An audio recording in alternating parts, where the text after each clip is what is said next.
Kapten Johor Darul Takzim ini ungkap masa depannya di Johor Darul Takzim.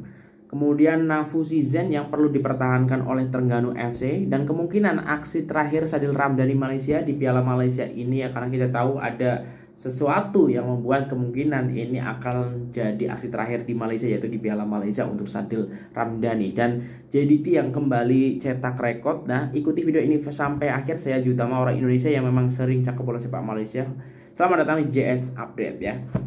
Assalamualaikum warahmatullahi wabarakatuh. Selamat malam semuanya di JS Update 18 Oktober 2022. Semoga teman-teman sehat semuanya ya. Oke, langsung saja kita update soal pertama, soal ini yaitu sosok Aidil Zafwan ya, kapten dari Johor Darul Takzim ya, yang biasanya kalau dimainkan ini jadi kapten. Ini ungkap perancangan masa depannya di Johor Darul Takzim. Nah, ini didatangkan dari stadiumastro.com. Aidil Zafwan kongsi perancangan masa depan di JDT selepas julang gelaran Liga Super ke-10. Nah, ini jadi poinnya,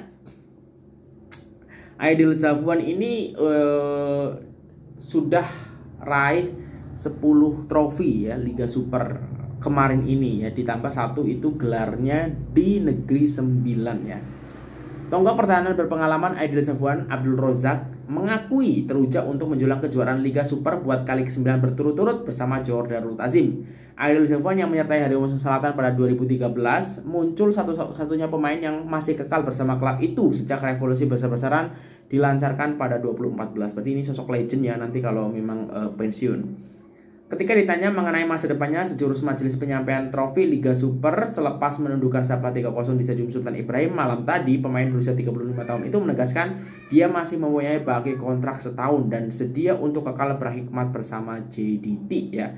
Untuk rekod, Aidil Zafwan muncul pemain paling berjaya dalam saingan Liga Super dengan 10 gelaran juara termasuk bersama Negeri Sembilan pada musim 2005-2006 sebelum meniti kegemilangan dari 2014 sampai 2022 di Johor Darul Takzim.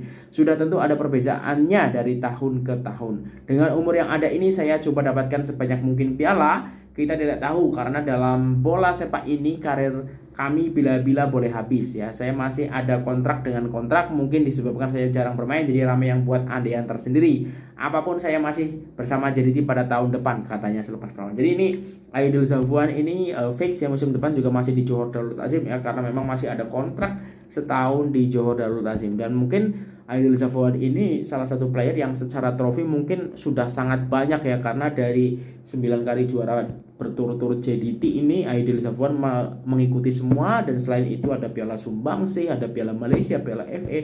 Nah, itu berarti sudah banyak sekali piala mayor yang didapat oleh Johor Darul Takzim. Bahkan di musim ini pun berarti sudah ada 3 trofi yang diterima oleh Aidil Zafwan ya bersama JDT ya. Jadi tinggal satu lagi kalau misalnya berhasil meraih Piala Malaysia itu akan quadruple ya. Luar biasa ya, setelah hat-trick akan apakah nanti tambah 1 trofi lagi ya, Piala FA udah, Piala yang Sumbangsih juga udah, Liga Super udah, tinggal satu lagi Piala Malaysia apakah didapatkan enggak musim ini. Ya jadi kalau kontrak berarti masih ada setahunan, berarti tahun musim depan ini masih ada nama Aidil Zafwan di Johor Darul Takzim. Nah, ini langsung ke JDT lagi ya. Ternyata JDT kemarin juga cetak rekor ya di perlawanan pas Gunung Api kemarin di melawan Sabah ya. Walaupun memang tidak mencetak rekor untuk jumlah penonton di Stadium Sultan Ibrahim ya, karena kalau tak salah itu jumlah penonton itu hampir 35.000, 34.000 sekian. Itu ketika melawan Penang di Piala FA ataupun Malaysia ya. Nah, kemarin itu yang datang 34.038. Nah, tapi angka itu juga sudah memecahkan rekor untuk jumlah penyokong yang hadir di Liga Super. Dan JDT ini kalau di total sudah ada 181.316 yang hadir dari berarti 11 laga home di Stadium Sultan Ibrahim ya. Itu kalau dibagi 11 kurang lebih rata-rata penyokong Boys of State yang hadir di Stadium Sultan Ibrahim itu kurang lebih 16.000 lebih ya yang hadir setiap match dari Johor Darul Takzim ya. Angka yang cukup signifikan ya. Kalau acuannya adalah Liga Super Malaysia ya. Lagi-lagi walaupun tidak memecahkan rekor untuk jumlah penonton terbanyak di di Stadium Sultan Ibrahim, tapi memecahkan jumlah penyokong terbanyak yang hadir di Liga Super untuk di Stadium Sultan Ibrahim. Itu. Nah, selanjutnya ini soal Terengganu yang kita tahu performanya cukup mentereng ya, dan di sini kalau dilihatkan dari stadiumastro.com, Terengganu perlu kekalkan Nafu season ya. Ketika penyokong-penyokong JDT menyambut Piala Liga Super buat kali ke-9 berturut-turut dengan kemeriahan percikan bunga api, Stadium Sultan Ibrahim berbeza pula di Stadium Darul Aman apabila pemain-pemain dan pasukan kejuru latihan Terengganu FC berpesta merayakan kejayaan sang penyu layak ke Piala AFC dan seterusnya menduduki tangga kedua Liga Super setelah seteru mereka tewas pada lawan masing-masing. Ini merupakan pencapaian terbaik Terengganu apabila berjaya berada di belakang juara Liga Super 9 kali berturut-turut dan layak secara merit ke Piala AFC di bawah kendalian Nafu Season. Ini sudah pasti akan memberi nafas baru kepada pengurusan sang penyu untuk memikirkan beberapa jumlah perbelanjaan yang perlu mereka keluarkan dan memastikan pelaburan yang mereka rancangkan itu dapat terus meningkatkan image dan nama Terengganu. Nah, sementara itu juga pengurusan perlu mengekalkan Nafu Season sebagai pengendali Terengganu karena semenjak beliau membimbing sang penyu penyu telah banyak perubahan corak permainan sehingga mewujudkan identiti sepak bola Terengganu. Semenjak pengendalian sang penyu dari 2019, peningkatan demi peningkatan daripada segi prestasi dan apa yang pemain berbakat berjaya dilahirkan Nafusi. Statistik perlawanan juga menunjukkan kejayaan Nafusi di mana daripada 87 perlawanan yang dikendalikan, 49 kemenangan dan 15 seri dicipta. Itu sudah membuktikan bahwa Nafusi layak untuk terus membimbing Terengganu selain dengan pencapaian di pentas Asia musim depan. Nah, ini juga banyak yang memprediksi Terengganu akan melaju sampai final ya, bertemu dengan Johor Darul Ta'zim. Ini menarik karena selain Nafusi ada nama Faisal Halim yang juga mencuri perhatian. Dan Faisal Halim ini ramai yang kait-kaitkan bahwa musim depan ini tidak akan bermain lagi dengan Terengganu ya. Dan ada yang mengaitkan dengan Selangor ya dan segala macamnya. Nah, kita tunggu saja ya.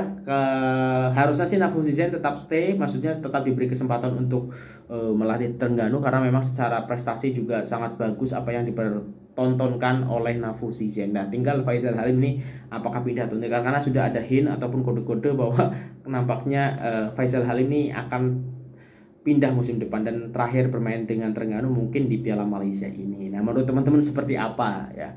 Nah, kemudian soal Sadil ya, Sadil juga kemungkinan ini akan menjadi laga akhir di Malaysia ya, tepatnya di Piala Malaysia karena musim depan nampaknya Sadil tidak akan bersama Sabah lagi. Kita tahu sebelum ini kan sempat ada ini ya bahwa Sadil pengen bermain di Eropa ya, tapi memang karena kontraknya masih akhirnya dipertahankan oleh Sabah. Ini aku baca dari harimaumalaya.com, Sadil terima undangan dari klub Division 2 Austria. Piala Malaysia bakal jadi aksi terakhir ya. Ini poinnya memang kemungkinan karena di media Indonesia pun sudah disampaikan Kurniawan ini dikirimi message ya dari klub yang terkait Divisi 2 Australia ke Sadil dan juga ke Kurniawan bahwa memang ada ketertarikannya. Mungkin akan trial ataupun langsung dikontrak ya, kita tunggu saja. Tapi memang kemungkinannya itu nyata bahwa aksi Sadil di Malaysia mungkin hanya akan terakhir ini akan di Piala Malaysia ya. Selepas itu kemungkinan Sadil, karena juga kan Indonesia ada tren ya, beberapa player teman-teman Sadil sudah abroad ke luar negeri ya. Tentu saja ini mungkin Sadil juga ingin merasakan, maksudnya di luar negeri yang di Eropa gitu. Nah, mungkin Sadil juga ingin merasakan itu sebelum usianya itu memasuki usia tua gitu. Nah, kita tunggu saja. Kalau saya pribadi sih kalau Sadil memang memutuskan untuk bermain di Eropa, sangat-sangat setuju ya teman-teman. Dan Sabah sebenarnya masih standby dan masih ada kesempatan untuk lolos Piala AFC dengan catatan JDT ataupun Terengganu FC yang juara Piala Malaysia. Nah, mungkin itu aja untuk video kali ini. Kalau ada kesilapan aku mohon maaf ya, sia-sia semuanya ya. Salam satu rumpun. Wassalamualaikum warahmatullahi wabarakatuh. Jangan lupa subscribe teman-teman. Dah.